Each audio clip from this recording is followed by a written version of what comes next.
It seems to me that allowing a minister to go on vacation might not be a good thing.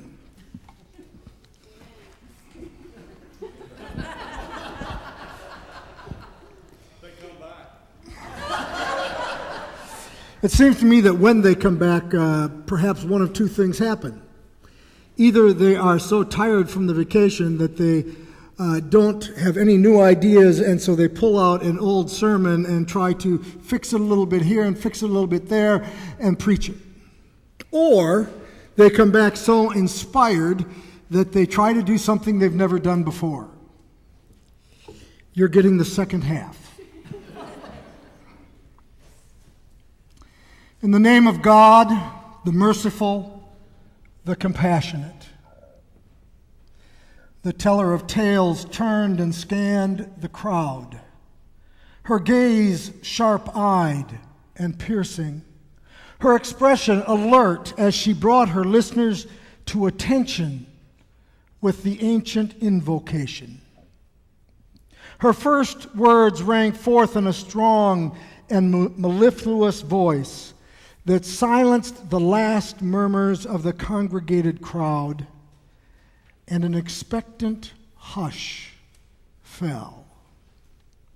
With an enigmatic smile and the wave of her hand, she silenced the last stragglers. Her voice pealed out again. Draw near, O my beloved.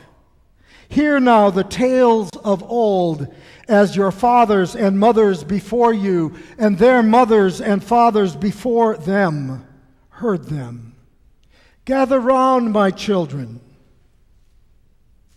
Everyone listened, hanging on each word and every gesture, her hawk-like eyes searching each face, one by one. There was a hypnotic, fiery quality to her words. Hear now the tales of the children of the one true God. Hear how the earth is the Lord's and all that is in it. How the earth and all that came to be. The hush was broken by a low murmur of approval. This was a favorite story, perhaps more so for being less frequently told than some others. In the time before our ancestors, before the giant dinosaur roamed the earth, in the time before anything existed, in the time before time, when God began to create the universes, the solar systems, and the planets, including our earth, there was a vast, formless emptiness and darkness covering the surface of the deep places. A breeze, as if God had sighed from some secret loneliness, blew across the expanse of the waters. Darkness enveloped the expanse of space. So God said, "Let there be light." And light came forth. The light was good in God's eyes. So God separated the light from the darkness. God named the light day, and the darkness God called night. And there was evening, and there was morning, the first day.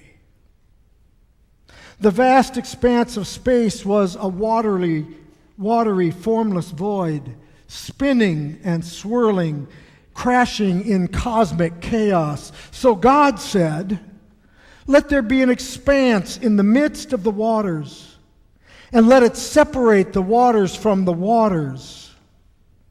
The expanse which God called into being acted as a line of demarcation, separating the waters which were above from the waters which were below.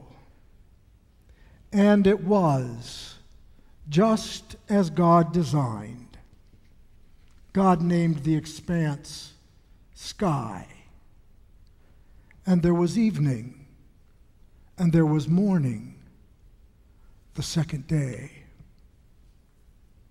Although the sky separated the waters, the upper from the lower, creation remained chaotic. Cosmic water intermingled with cosmic dust. So God said, "Let the waters under the sky be gathered together into one place, and let dry land appear." And it was so. God named the dry land earth, and the waters under the sky God named seas.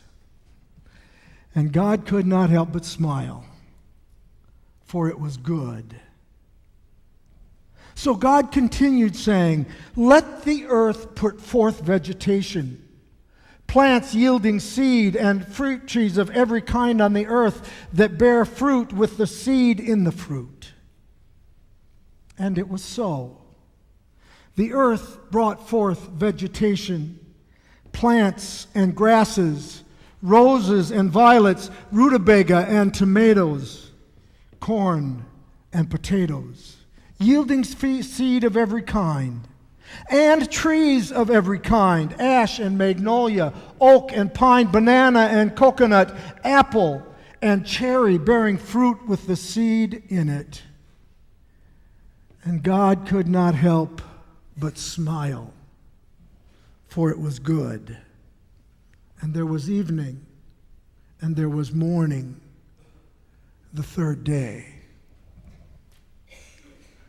While God had begun to order creation beneath the sky, above the sky remained a chaotic, formless black hole. So God said, "Let there be lights in the expanse above the sky, and separate the day from the night, and let them be for signs and seasons and for days and for years. And let them be lights in the expanse of the sky that give light to the earth." And it was so. God made two great lights in our solar system, the greater to rule the day and the lesser to reflect in the night. God also hung the stars of the Milky Way, and beyond in the vast expanse of space, God spun other solar systems into being as numberless as the grain of sands or droplets of water. God set all this in place to bring light upon the earth, to reign over the day and over the night, and to separate the light from darkness. And God could not help but smile, for it was good. And there was evening, and there was morning, the fourth day. Now, the land was lush and full of vegetation. So God's attention turned towards the sea and sky. God said, "Let the waters bring forth swarms of living creatures, and let birds fly above the earth, across the expanse of the sky." So God created the great sea monsters, octopus and whale, eel and shark, stingray and dolphin, and every creature that moves on the sea, crab and lobster, clam and oyster, the fish with which the waters swarm, bass and perch, bluegills and sunnies, catfish and carp, and every winged bird of every kind, eagle and hawk, robin and wren, cardinal and jay. And God could not help but smile, for it was good. So God gave them a blessing. "Be fruitful and multiply, and fill the waters and the seas, and let the birds multiply on the earth." And there was evening, and there was morning, the fifth day. Beyond the expanse of sky, outer space was filled with suns and moons and stars beyond number. The seas were teeming with schools of fish and oyster beds, great whales and tiny plankton. The sky was filled with flocks of ducks and quail and gaggles of geese and hooting owls. So God's attention turned towards the ground. And God said, "Let the earth." Did I do that page already?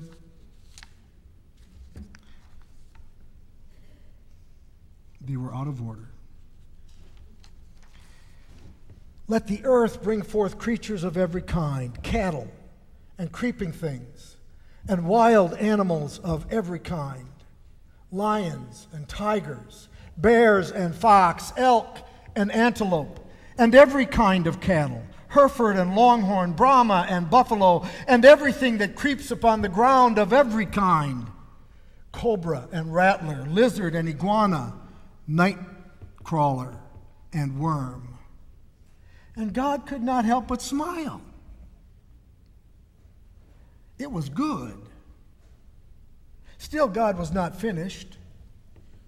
God's fertile garden needed someone to care for it, to lovingly watch over it, to summon the course of creation into worshiping the one true God. So God turned to the heavenly council and said, "Let us make humankind in our image, according to our likeness, and let them have stewardship over the fish in the sea, over the birds of the air, over the cattle, and over all the wild animals of the earth, and over every creeping thing that creeps upon the earth. Let the human have responsibility for earth itself." So, God created humankind in God's own image. In the very likeness of God, God formed them male and female. God lovingly molded them. And God blessed humankind, saying, "Be fruitful and multiply and fill the earth and nurture it, and have stewardship over the fish of the sea and over the birds of the air." Responsibility for every living thing that moves upon the earth, and yes, responsibility for earth itself. God said, "I have given you every plant, yielding seed that is upon the face of the earth, and every tree with seed in its fruit. You shall have them for food. And to every beast of the earth, and to every bird of the air, and to everything that has the breath of life, I've given every green plant for food." And it was so. And God could not help but smile. For everything was good. In truth, it was very good. And there was evening, and there was morning, the sixth day. Thus the heavens and the earth were begun, and all their multitude. And on the seventh day, God finished the work of creation, and God rested, blessing and hallowing the seventh day, because on it God rested from the work of creation, and God really smiled. Now, beyond the small circle of light around the sputtering fire and the twin torches, it was totally dark. The light of the flickering flames fell on no more than the first row of faces as the old woman's voice died out, and her frail hands wove the last strand of the story's tapestry. Still, bright eyes caught the fire's glow out there in the dark. Unblinking, they allowed the movements and followed her hands, now as the old woman waved them into silence and, straightening her ancient body to its full height, said, "The earth is the Lord's and the fullness thereof, and we are earth's caretakers. Honor the earth and the stars. Cherish the world around you. It is your home. It's our home. We must not forget, we must never forget that all there is comes from God as a gift. So let us take care not to rape or plunder the earth or her resources, not to wantonly kill more than we need, harvest more than is necessary, consume more than is needful. This is our home, designed for the life of each creature, planned for each plant, perfect for every person.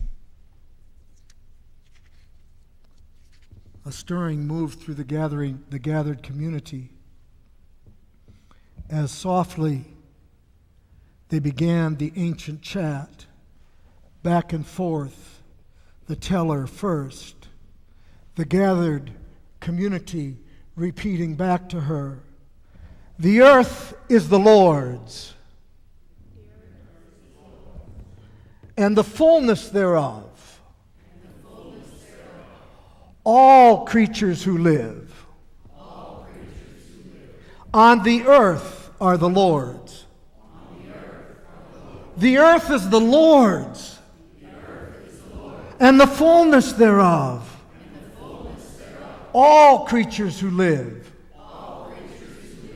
on the earth are the Lord's. As the ancient chant was carried off like smoke from a smoldering campfire, the teller of tales brought the community into her web once more. Now ends one night telling, my children. The time for sleep has come, for with the light, the time of work, for the greater glory of God. There was an audible sigh from the younger members of the crowd, but she raised one hand again, and the silken texture of her voice once again rose above them. "But on the morrow I will return, and then you shall hear a new story of the children of the one true God." Amen.